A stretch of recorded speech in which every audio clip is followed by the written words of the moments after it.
Alors, nous entrons à présent dans le vif du sujet. Et pour ce faire, j'ai le plaisir d'accueillir sur scène la première intervenante.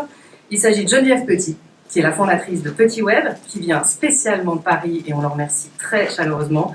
Elle est une journaliste spécialisée dans la communication et le marketing interactif. En 2011, elle lance Petit Web, le décodeur du numérique, un média en ligne et un cabinet de tendance pour décrypter l'actualité du marketing interactif et de l'innovation digitale, qui organise donc ID, le Grand Prix de l'innovation digitale, grandprixid.com. Merci de l'accueillir chaleureusement, Geneviève Petit.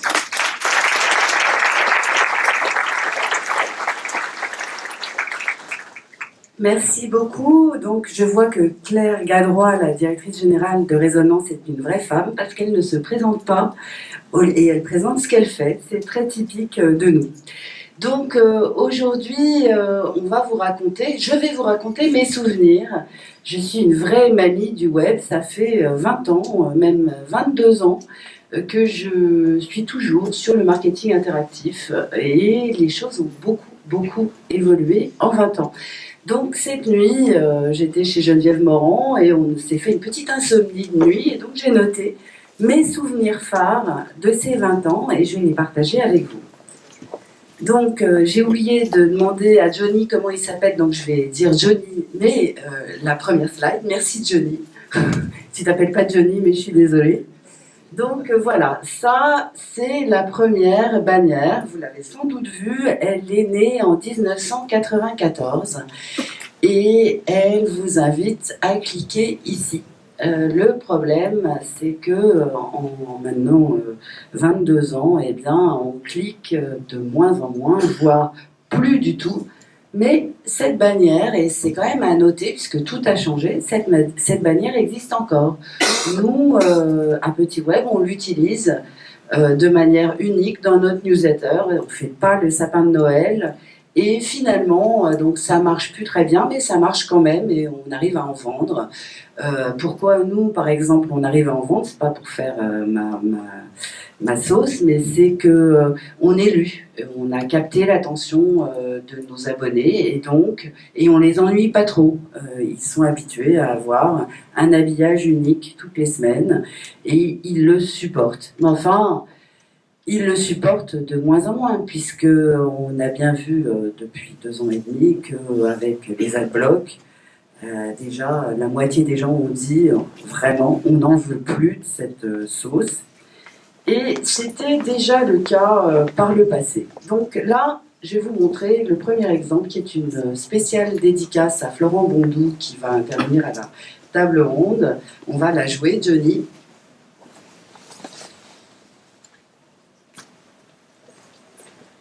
Donc ça se passe en 2011.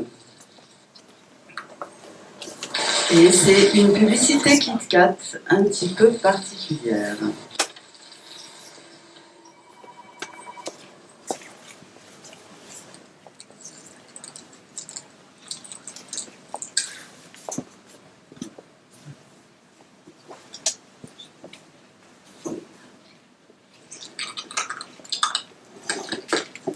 Voilà, bon, on a vu l'essentiel.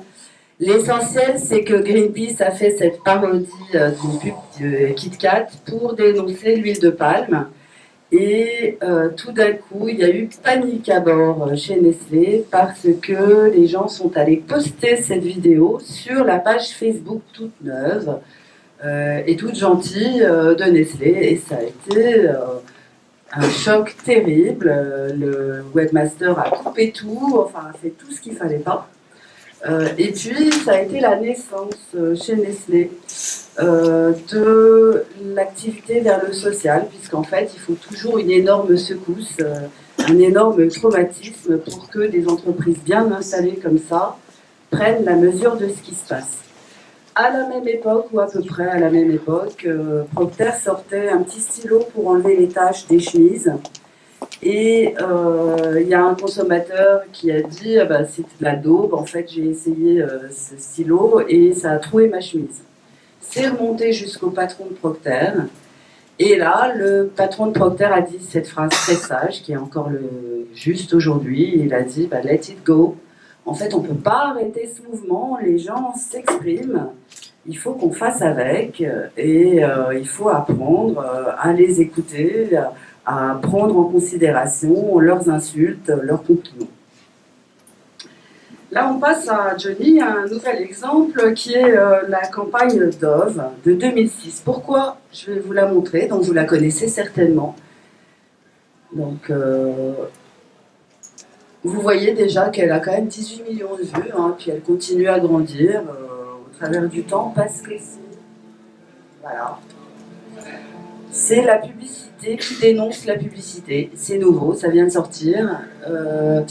Ce que dit Dove, c'est que les cosmétiques vous mentent depuis des années, qui vous font passer des vessies pour des lanternes, qui vous prennent une fille qui est certes jolie mais qui n'est pas une déesse, et avec tous les instruments dont ils disposent, ils vont en faire une déesse, et que toutes les jeunes filles vont vouloir lui ressembler, donc devenir anorexiques, se ruiner en cosmétiques, mais que tout ça, c'est du bullshit.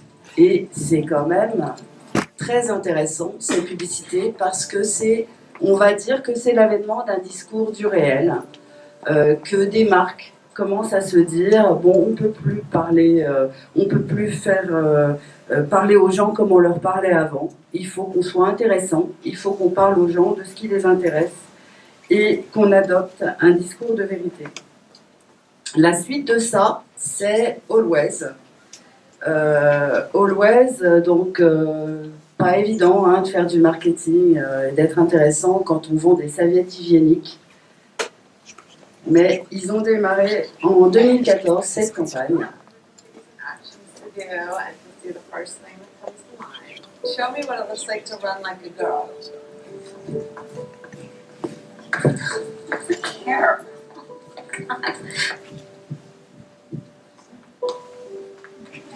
Show me what it looks like to fight like a girl.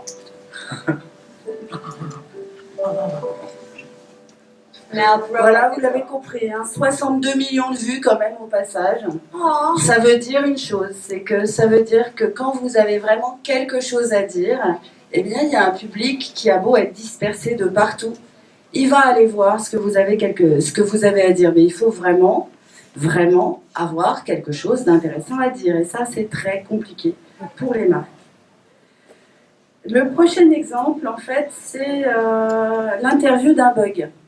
Alors, c'est Captain Train, qui est en fait en France le concurrent, et puis maintenant il a été racheté par une boîte anglaise, de Voyage SNCF. Et Captain Train a fait un bug dans son système de paiement. C'est quand même très ennuyeux, ça, quand ça vous arrive. En général, vous n'en êtes pas fier et vous le cachez sous le tapis. Eux, pas du tout. Ils ne l'ont pas caché sous le tapis. Ils ont fait l'interview du bug qu'ils ont mis dans leur mise à jour de l'application qui donc donnait la prochaine solution sans bug de paiement.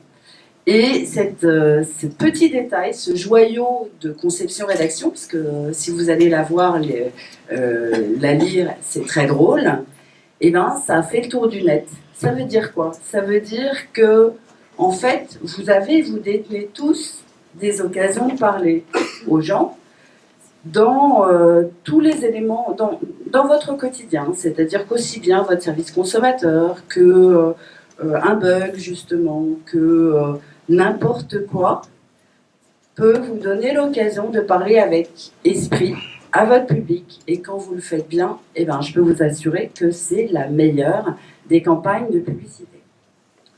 Un autre exemple de ce type-là, c'est Airbus, le constructeur d'avions. Ils se sont mis sur Instagram et puis ils ont appris. Ils ont appris que en fait, ça servait strictement à rien de mettre des commentaires sur les photos de leurs beaux avions. Que ce que les gens attendaient, c'est des photos que eux ne peuvent pas prendre des avions. Donc des avions côte-côte, des avions sous des angles que le public ne peut pas prendre. Et ce qu'ils ont aussi, donc ils ont fermé leur bouche. Ils ont posté les photos que les gens voulaient et ça marche très très bien sur Instagram. Et puis, ils se sont rendus compte aussi que les gens, ils aimaient tellement leurs avions qu'ils voulaient voler que sur des Airbus.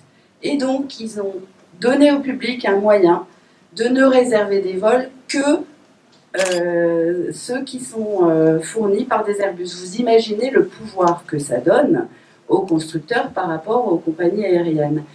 Et puis, ce que dit le community manager d'Airbus, c'est il dit en fait, c'est très intéressant de regarder tous les fils Instagram des gens qui cotent Airbus en hashtag parce que, par exemple, on se rend compte que les gens n'ont pas la place de mettre leurs journaux sur leur tablette. Vous me direz, bah, leurs ingénieurs, ils pourraient s'en rendre compte avant. Bah non, ils ne peuvent pas s'en rendre compte avant, ils s'en rendent compte après. Mais de manière très raccourcie, et ils peuvent corriger beaucoup plus vite. Et donc, pour finir, je vous montre un banquier en t-shirt, puisqu'on est en Suisse quand même, le paradis des banques. Et je voulais vous montrer notre Grand Prix de l'innovation digitale de cette année, qui est une banque qui s'est créée dans la campagne de Toulouse, avec, vous allez le voir, ce banquier qui est en t-shirt et barbu, j'en ai jamais vu des pareils. Et ce qui était intéressant et qui est aussi un signe des temps, c'est que c'était AXA qui récompensait le Grand Prix de l'innovation digitale. Donc AXA récompensait, parce que AXA c'est banque assurance, récompensait un futur concurrent. Et donc j'appelle l'un des grands dirigeants d'AXA, Yves Cazot, avant la cérémonie, je lui dis ça ne vous dérange pas de récompenser un concurrent? Il me dit mais pas du tout. En fait ils ont tous les mots-clés et ils font tout ce qu'on n'arrive pas à faire. Et finalement, si j'avais un mot pour décrire l'évolution du marketing interactif, ça serait ça. Ça serait n'hésitez pas à être vrai, à être sincère et à vous dire mais quelle est mon utilité? Et si vous vous posez bien ces questions-là, ben vous y arriverez parce qu'en fait vous êtes à égalité avec les plus grands. Puisque aujourd'hui, avec un simple appareil de téléphone, eh bien, vous pouvez faire un film qui va gagner des centaines de milliers de vues si ce que vous dites est intéressant. Et si ce que vous dites est intéressant, c'est peut-être ça qu'il faut que vous reteniez de ma petite présentation. Merci beaucoup.